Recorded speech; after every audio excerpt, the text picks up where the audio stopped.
All right, let's talk about a skill that is so important, but honestly, one we don't always focus on enough, and that's professional communication. We're going to dive into this because learning how to communicate well, that's your ultimate professional superpower. And this quote, wow, it just hits the nail on the head, doesn't it? Think about it. This is what I call the promotion paradox. You could be the most skilled person on your team, an absolute wizard at what you do. But if you can't share your ideas or get people on board, you're going to hit a ceiling. This whole explainer is about smashing through that ceiling. So, what's the actual secret here? It's not about being the loudest person in the room. It's about being the smartest communicator. We're going to put together a communication toolkit, piece by piece, filled with skills you can start using literally today. Not just to get your work seen, but to get you seen as a leader. I want you to think of yourself as a master craftsman. And to be a master, well, you need the right tools. So we're going to start by stocking your toolkit with the absolute essentials. These are the basics that everything else is built on.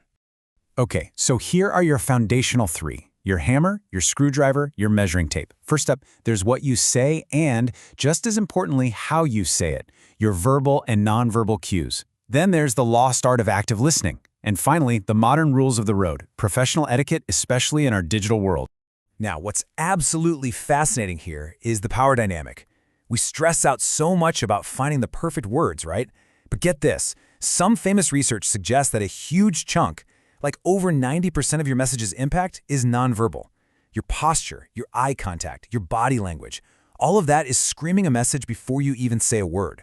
Are you confident? Are you unsure? Your body is already telling the story.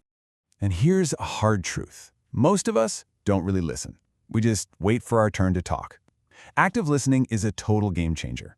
It's about actually trying to understand where someone is coming from before you jump in. And here's why that's so crucial. When you really truly listen to someone, you're not just getting info, you're building trust. And trust is the currency of influence. And that trust carries over into every email you send and every message you post. A clear, respectful email can boost your reputation, but a sloppy, confusing message in a group chat, that can hurt it in an instant. So don't think for a second these are just minor details. They're daily tests of your professionalism.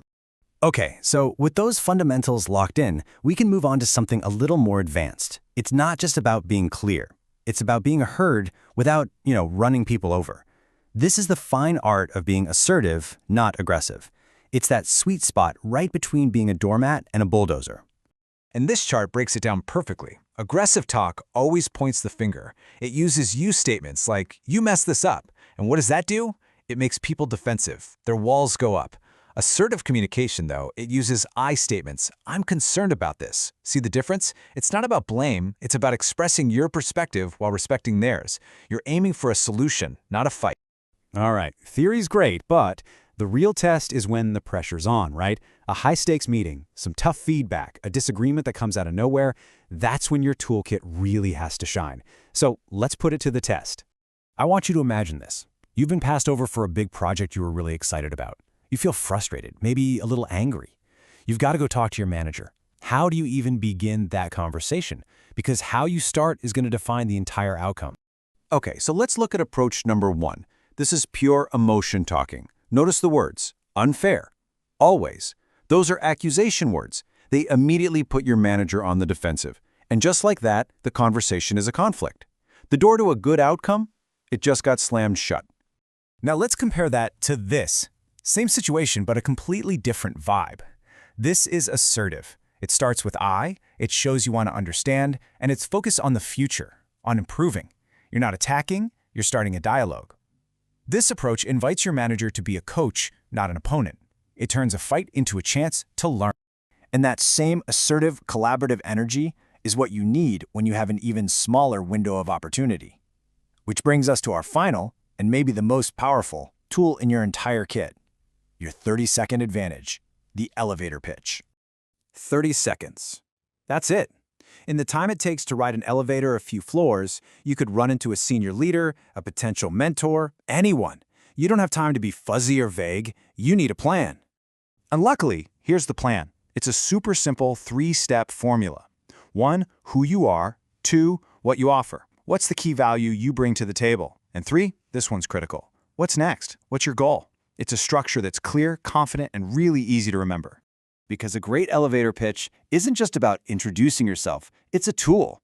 It's your personal commercial ready to go at a moment's notice. It packages up your value, your drive, and your professionalism and lets you hand it to someone the second an opportunity pops up.